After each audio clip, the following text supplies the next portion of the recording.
You are listening to C-Suite Perspectives, a podcast by the Conference Board. Welcome to C-Suite Perspectives, a signature series by the Conference Board. I'm Steve Odland from the Conference Board and the host of this podcast series. Today, we're going to talk about human rights in the global supply chain. What do business leaders need to know? Joining me today is Andrew Jones, Principal Researcher at the Governance and Sustainability Center of the Conference Board. Andrew, welcome. Thanks so much, Steve. Great to be back with you again. Yeah, so Andrew, this whole subject of human rights and the supply chain sounds like if you're a listener, you're going, well, why are they talking about this? Everything's okay, right? So, but let's start with what do we mean when we talk about human rights? What are the current issues and where are they? Yeah, sure. I think it's important to do some level setting here because I think you're so right, Steve. It's such a broad topic and can mean a lot of things to different people. So when we talk about human rights, we're typically referring to basic rights and freedoms inherent to all people, regardless of their background, their nationality, their gender. But I think when we're talking about human rights in supply chains, particularly human rights perhaps in global corporate supply chains, perhaps we're talking about something a bit more specific, right? I think we're talking about the recognition that in many complex supply chains, and perhaps particularly in certain high-risk sectors or geographies, there is a very real risk of human rights abuses, right? Or failings or violations. And that might include forced labor or child labor. It could include unsafe working conditions or excessive hours, discrimination. There's a long list here. And I think these kind of violations can happen wherever there is sort of a lack of transparency, weak enforcement, or power imbalances. So this is an issue that's been rising up the agenda for a while, I think. And obviously this human rights abuses, I think we all agree, are ethically and morally wrong, but they also pose real risks to businesses in a variety of ways. It's interesting, Andrew, as we think back to the history of the Conference Board, we were founded in 1916 for these entirely the same reasons. The issues were the same. So in those days, we were focused mostly on the U.S., and it was human rights in the supply chain. And the Conference Board is the organization that established the 5-day, 40-hour work week. We established child labor practices, safety practices, and factories, fire standards, all things that later became codified into regulatory law. But we were the first group to do that and to establish it and to have our members voluntarily adopt it. So it's interesting now, 110 years later, that we're talking about the same issues, but we're not really talking about them in the US. We're talking about them elsewhere in the world because this stuff still is out there. That's so right. I think it's so sketching out that history of the conference was really interesting. So obviously that history as well long predates some of the international human rights frameworks, such as the Universal Declaration of Human Rights that came after the Second World War in the late 40s. But you're so right. These issues haven't gone away. And actually, perhaps as supply chains have globalized and have become more complex as well, and I guess with the rise of also, I guess, heightened sort of scrutiny and media exposure and reputational exposure have continued to be pressing issues. And I think you're right, Steve, that human rights abuses can sort of show up anywhere where there is, I guess, risks or there's power imbalances, but perhaps seem to be concentrated, particularly perhaps in sort of emerging geographies where there is opaque supply chains and also sort of informal labor practices and so on. So where does this predominantly exist today geographically? So I'd say, again, it can exist anywhere, but I think we're really perhaps talking about markets in the global south. I'm thinking particularly in perhaps areas such as sub-Saharan Africa, South and Southeast Asia. These are areas where you may have informal work, smallholder work, still strong agricultural and seafood, where seasonal labor and migrant dependence.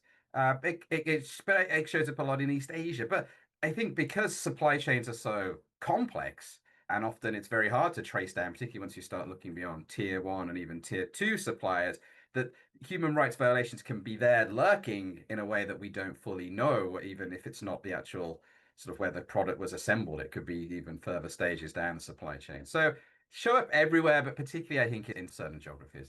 So, Andrew, you're telling us that slave labor still exists in areas of the world. That's, I think, to put it bluntly, Steve, yes, that is correct. We still have sort of, yeah, effectively, whether it's slave labor, effectively indentured labor, child labor, forced labor practices, these do continue to exist alongside perhaps less visible, but still also problematic practices around excessive hours, wage theft, and sort of gender imbalances, and so on. So yes, to answer bluntly, yes, this remains out there and remains sort of a global problem. And when we're talking about child labor, we're not talking about 16 and 17-year-olds. We're talking about 5 and 6-year-olds.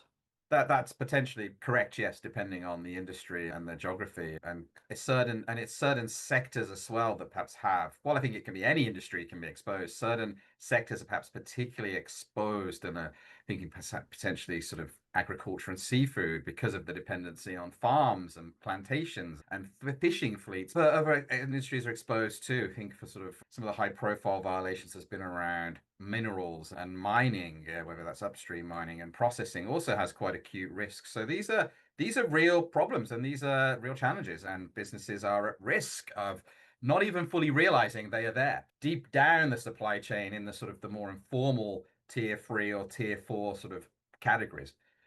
Yeah, and you're talking about kinds of industries where there's not, and kind of geographies where there's just not a lot of automation. So in the Mm. developed world, you tend to see these kind of tasks automated. In the developing world, they're not automated, and so you've got heavy use of cheap labor, and cheap then devolves into these human rights violations. The problem with it is if you're a manufacturer sitting in a developed nation, Western Europe, United States, North America, and you're engaging in a supply chain that goes back up through your supply chain, you may not know that some of these materials, these raw materials or input materials, are coming from areas with these kind of violations. And I think that's really the wake-up call that businesses have had recently.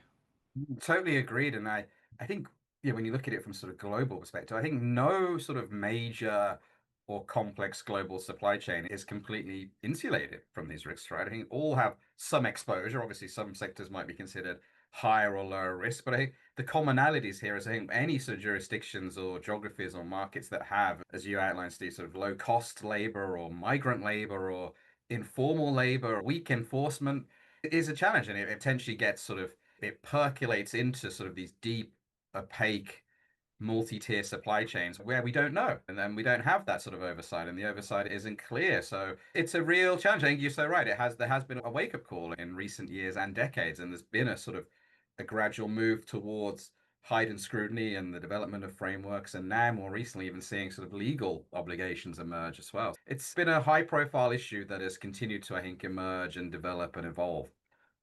Now, Andrew, you referred to something called Tier 1, Tier 2, Tier 3. Those are common terms in the sustainability world, but can you just share with our listeners what you mean by those terms? Sure, no problem. So when we talk about a tier 1 supplier to a company, that is the direct, most visible, contractually bound supplier. So that might be a direct supplier to the company, right? They're providing goods, materials, services that go directly into the company's production. Then you start looking, and effectively every tier is almost sort of a little bit further away and a little bit less scrutiny, right? So tier 2, what we might call tier 2, are the suppliers to those tier 1 suppliers, right? So they might not directly deal with the company, but they might be still providing essential inputs, and start at sort of less scrutiny, therefore hidden risks start to emerge. And the sort of chain goes on like that. So when we talk about tier 3 suppliers, we're talking about the suppliers to those tier 2 suppliers who that might be basic materials providers. And the sort of the hierarchy goes on and on. And tier 4, we may be talking about sort of even the raw material extraction or cultivation, which I think, as we know, is perhaps where some of the highest human rights risks are. So, from a company perspective, sort of they may have a sort of universe of suppliers that are direct suppliers that have a relationship with the tier 1, but there's a whole kind of constellation of suppliers out there beyond them that are still in the company's supply chain, but in much less clear and visible and direct ways. Yeah, and this has been a little bit invisible to most folks. They haven't paid attention to this because they go contract with somebody to provide, I don't know, steel trim for an appliance that they're manufacturing or something. And they just give us the trim. That's a tier 1. What they don't realize is that if you go back through that company's supply chain, you find these abuses. And so this has been a huge wake-up call. And it's been pretty recent in the past couple of decades, but it has become urgent recently. And talk about why that is. So I think there's a few reasons, and you're right, there's an interesting sort of longer history here, right? And if you sort of look over the decades, when you go back to sort of, I think, the 1970s and 80s and even 90s, we had these frequent, periodic, perhaps high-profile campaigns or exposés or activist campaigns that, for example, highlighting child labor in certain supply chains or consumer boycotts. I think, as you said, Steve, sort of acted as a wake-up call and prompted the setting up of voluntary codes of conduct. And that trajectory sort of continued to develop into this century. And we've seen professionalization and global frameworks take shape, such as the UN Global Compact or the OECD guidelines. And then more recently, we've even seen sort of harder laws begin to be enacted, whether it's at the US state level or in the EU or elsewhere. So I think, to answer your question, so directly, why this is becoming moving up the agenda, I think it's sort of a mix of regulatory momentum. I think lots of governments are moving or considering moving from having sort of voluntary guidelines here to actually having binding due diligence laws, which creates a whole new set of legal and financial operational challenges for companies.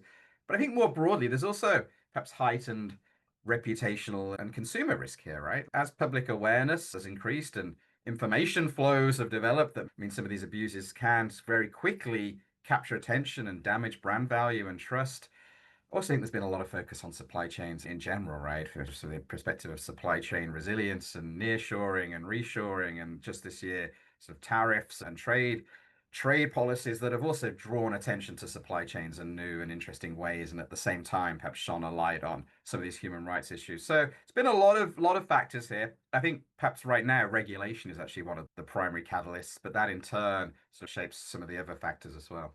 Well, and the regulation has come because of heightened awareness. I mean, people just they didn't pay attention to it. They didn't know this was going on. Maybe some people did. I mean, maybe there were some deliberate abuses, but I would suspect that the vast majority of businesses who were along the supply chain here didn't realize it, and hence the regulatory actions have brought it to the fore in order to highlight this for the end users. Now, these regulations have come mostly in the developed world, North America and the EU, but there are differences. Describe what kind of regulatory schemes you see in each of those areas.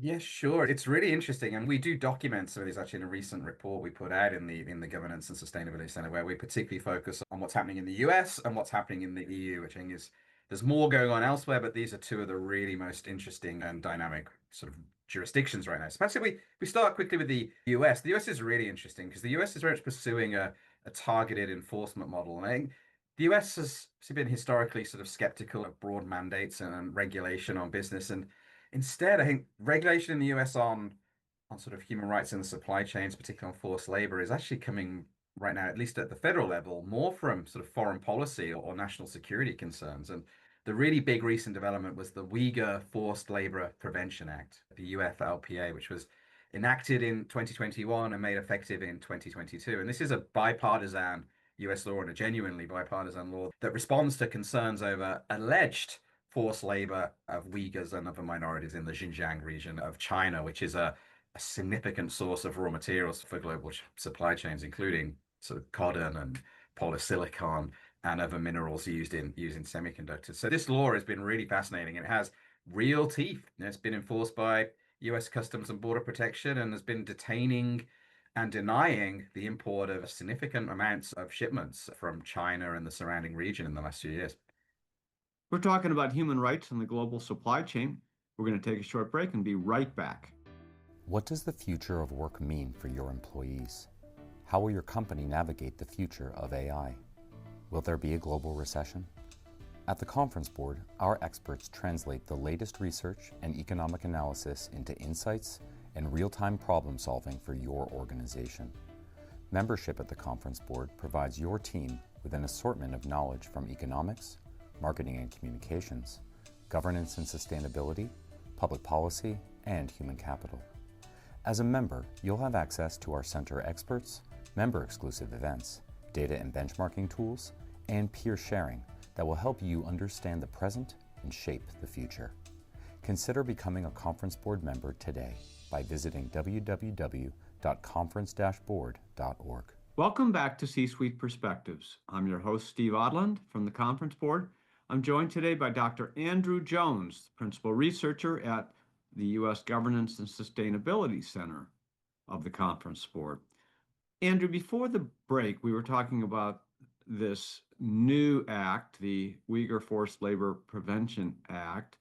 Talk about where did that act come from? It's been passed by Congress, right? And when did that happen? And to what companies does it apply? Sure, yeah. So it was enacted, so it's passed by Congress in 2021, and it was enacted with significant bipartisan support. And it was a very few dissenters, actually, and it was made effective in 2022. So it's been active for just a little over 3 years now. And it's a really fascinating law. And I think the drivers here, as I sort of alluded to before the break, very much sort of national security, foreign policy related. That in the last few years been I think rising awareness of alleged human rights abuses in the Xinjiang region of China, which sort of moved up, I think, the sort of political agenda and the congressional agenda and became part of a broader policy pivot on China. And this law is effectively targeted sort of any importers bringing in goods from the Xinjiang region or bringing in goods that may contain Xinjiang sourced inputs such as cotton, polysilicon,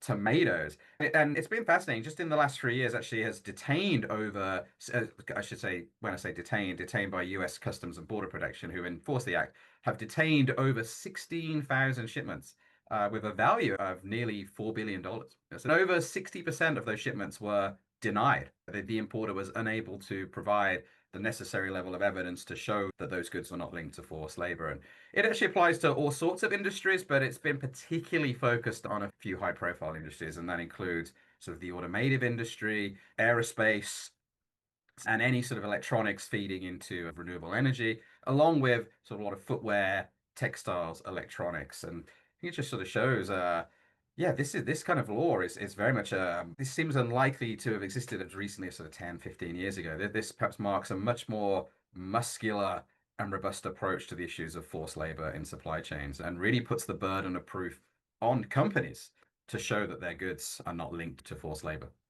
Yeah, and the seizure and destruction of these goods at the borders, and you mentioned $4 billion worth, seems like it's anti-sustainability in a way because it's an enormous waste, but it's a small price to pay in order to send a signal back up that, that everybody, tier one, two, three, you all need to check where these supplies are coming from and check beyond your immediate supplier all the way back up to ensure that they're sourced ethically. And I think that's the logic here is that, a little bit of price goes a long way. Now, we were talking about the Uyghur Act in the United States, but in Europe, there's something new called the Corporate Sustainability Due Diligence Directive. Talk about that. Yes, sure. So the EU is really pursuing quite an ambitious agenda, and this is different to what's happening in the States. This is a much more sort of, I guess, systemic approach aimed more at sort of preventive and really codifying sort of corporate obligations and responsibilities in law, and obviously builds on a long history, I think, of European sort of action in this space. So the EU has, and this was recently, as I think last year, agreed the Corporate Sustainability Due Diligence Directive, or CSDDD. So it's a bit of a mouthful, but it's going to be phased implementation over the next few years. And the goal here is really to make, I guess, to put it bluntly, to make companies legally responsible for identifying and preventing and mitigating and accounting for whether it's actual or potential adverse human rights impacts in their value chains. And it applies to a lot of EU companies that meet sort of, the required thresholds of having certain amounts of employees and certain amounts of revenue. But it also applies to, or will apply to, a significant body of non-EU companies, including a lot of big multinationals headquartered in the US that generate revenue in the EU. And it's got significant obligations around requiring companies to establish processes to identify human rights abuses. And then the board is expected to oversee due diligence processes and regular reporting out and enforcement mechanisms for companies that don't comply. So it's a very ambitious and very compliance heavy obligation, and will introduce a lot of costs and burdens on companies in the coming years, but will, I guess at the same time, will compel many to enhance their understanding and their oversight of their supply chains. And when does this go into effect? So it's a good question because this is a phased implementation over the years, but as many of our listeners may know, the EU is currently revisiting and redebating a lot of sustainability related regulation with a view to cutting some of the reporting and heavy burdens on companies, and that includes the CSDDD. So there's actually an ongoing push within the EU right now to revise the CSDDD and to refine it. So We don't know right now at this time if the timing will change, but it looks like it will probably take effect from 2027, which sounds kind of far away, but it's really not, because obviously it will apply to the 2026 reporting year, and then you'll have phased implementation. So it will start very much with companies based in the EU, but will gradually extend to non-EU companies that do a lot of business in the EU. So there's a lot of uncertainty right now with the so-called omnibus push to streamline, but the direction of travel does remain clear, and this will still be implemented, and it will still be a significant mandatory obligation for many companies. Yeah, and these laws apply not only to European companies or companies that are headquartered in Europe. In today's world, so many companies are global, or you're trading globally, or and so forth. But so it applies to any company doing business in Europe, regardless of where headquarters may be. Isn't that correct? That's correct. Obviously, there's obviously certain revenue thresholds and so on. But in practice as well, I think if you're a big multinational and you have complex supply chains and you're doing business all over the world, really regardless of where you're headquartered, this is going to apply to you to some extent. Yeah, and so, 27 is a long way away, but it's not, because you mentioned the reporting requirements in 26, but also, look, you got to go figure this out, which takes a lot of time. Companies need to figure out, for every ingredient, every input, every piece of what goes into whatever they're making or selling or producing, that they've got to go back all the way up to the supply chain, to the source of every raw material, and make sure that's there. Now, and then if you find something that doesn't follow this law, then you have to find an alternative. And that will likely be more expensive. And that then will require possibly reformulation, revision. I mean, this can be a huge deal. It can, and I think it will be for many companies, right? And it's a huge, I think, first of all, it's huge red tape. I think there's a huge cost to the compliance and the reporting and the management, but also, yeah, there is such a cost attached to sort of, yeah, supply chain mapping, increasing traceability, looking all the way down the supply chain, sort of doing risk prioritization, engaging, as you said, Steve, potentially having to change suppliers or engage with new suppliers or change sort of products, change supply chains. There's big implications here for companies, and it is a real challenge. And interesting, in our recent report, we surveyed a lot of senior sort of ESG executives, and we asked, one of the questions we asked was sort of, what do you think the cost implications might be for these new mandates? And there was a lot of uncertainty.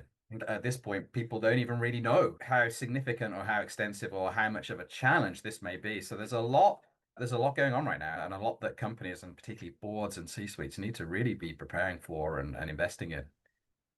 Yeah, and so that's the Corporate Sustainability Due Diligence Directive, the CSDDD.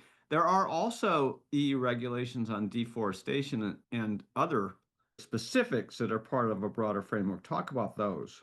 There are, and there's a really, yeah, really interesting new regulation that is actually effective this year, but with phased implementation. So it will take a few years to really sort of apply to a broad range of companies. But there's a new EU deforestation regulation that effectively will require companies that are placing certain commodities or products, and there's a particular focus on products like beef and palm oil and coffee and rubber and timber, products that are seen as those raw materials that potentially are linked to deforestation. And really, it puts the onus on the company to prove that their raw materials are deforestation free and compliant. So this again is a huge task. It will require companies to potentially do a lot more work on actually looking at where their raw materials come from and going right down to sort of the plots of land and the farmers and doing risk assessments and due diligence statements. And there's also new regulation coming, and it's only really just been agreed. So I think it'll be till later in the decade when it's effective on forced labor, that in a similar kind of way will prohibit products made with forced labor from being placed on the EU market or being exported. I think the way you can almost interpret these is they all form part of the same framework, right? The CSDDD is this big overarching corporate obligation to identify and prevent and mitigate adverse human rights impacts. These EU regulations on deforestation and forced labor almost add some product specific market restrictions. Companies cannot sell into the EU unless their goods meet these criteria. So it's again really ambitious, really comprehensive, and will require potentially firms to really invest in, whether it's in new technologies or new processes or new governance frameworks to meet these new standards. Well, and some of the risk to companies is clearly violations of law. And potential penalties. But there's a lot of reputational risk, which actually may be more costly potentially than paying a fine. So even if companies are saying, oh, well, I'm not going to worry about it, we can sustain a few parking tickets. Yeah, but you could put yourself out of business if you end up on the front page of a newspaper. It's such a good point. I think you're right that I think there is companies are right to maybe be frustrated by new regulation and new red tape. Regulatory costs are real, right? And non-compliance costs are real. But as you said, Steve, the cost perhaps whether it's from shipments getting detained or the reputational damage that comes with sort of exposures of violations or even losing market access, these are much more costlier. And it may be that for big multinationals, complying with this high bar may be cheaper than the alternative of waiting and seeing and potentially being at risk of some of these challenges. Now, you've got AI and blockchain and a lot of really cool tools that are new that can be used here. Describe how companies should be thinking about that. Yeah, sure. And I actually, given how hard it is to sort of improve traceability of supply chains and look down beyond those tier one suppliers, I think actually AI, along with other tools like blockchain, can really help here. We know AI can process big amounts of information quickly and recognize patterns and make predictions. It's all very useful, I think, for looking at supply chains and specifically supply chain human rights due diligence, right? Whether it's spotting hidden risks in complex data sets, such as supplier reports, worker surveys. I think AI can also help monitor at scale by monitoring big streams of information like shipment data and satellite images to detect anomalies. So I think there's a big opportunity for AI. I should add, when we surveyed our governance and sustainability audience a few months ago, only 4% told us they were using AI for supply chain human rights due diligence, although many more are considering it. So I think this is still very much a nascent practice, but we all expect to see this upscale in the next couple of years. And I think you can tell a similar story for blockchain. For those who perhaps unsure what blockchain is, it's effectively a sort of digital ledger that is decentralized and tamper resistant and can be shared and allow verification of information between parties. Again, very well suited to perhaps recording steps that a product takes from raw material to finished goods or logging worker information. And I think all these tools can help companies see beyond their direct suppliers, which is really, I think, as we've been talking about today, where most of the human rights risks really lie. And digital tools aren't a magic wand. They still require a lot of work and a lot of implementation and a lot of upskilling, but they can strengthen transparency and trust in, I think, quite a valuable way here. Yeah, so just to wrap up, as you look ahead, what trends should boards and management teams be paying closest attention to? Yeah. So we've spoken a lot about regulatory expansion and convergence, and I think that's something that has to be top of mind for many of the reasons we've said, right? And it's worth adding, we focus today really on the US and the EU. There's a lot more going on elsewhere, whether it's at the US state level or even internationally in jurisdictions like the UK and Australia and Canada and Japan and beyond. And companies just have to stay very vigilant to this patchwork of human rights due diligence laws. I'd also add something about boards and senior executives specifically. I think a really strong recommendation that's come out of some of our work on this issue is boards really need to be involved here. Boards really need to clearly allocate oversight of human rights to specific committees, help management incorporate human rights risks into sort of risk management, and perhaps set sort of standards and expectations for regular reporting on how these risks are being identified, and also how, if abuses are uncovered, how they're escalated to the board in a timely and appropriate way. So I think perhaps to sort of wrap it all up together, I think human rights in supply chains it's pretty apparent it's moving from a voluntary practice to a legally defined and governance responsibility. And this is perhaps only going to be a story about good governance and treating supply chain human rights with the same rigor as other material business risks. I think boards and C-suites need to stay vigilant here, Steve. Yeah. All right, we'll leave it there. Dr. Andrew Jones, thanks for being with us today. Thanks so much, Steve. Always a pleasure. And thanks to all of you for listening in to C-Suite Perspectives. I'm Steve Odland, and this series has been brought to you by the Conference Board. You have been listening to C-Suite Perspectives, a podcast by the Conference Board.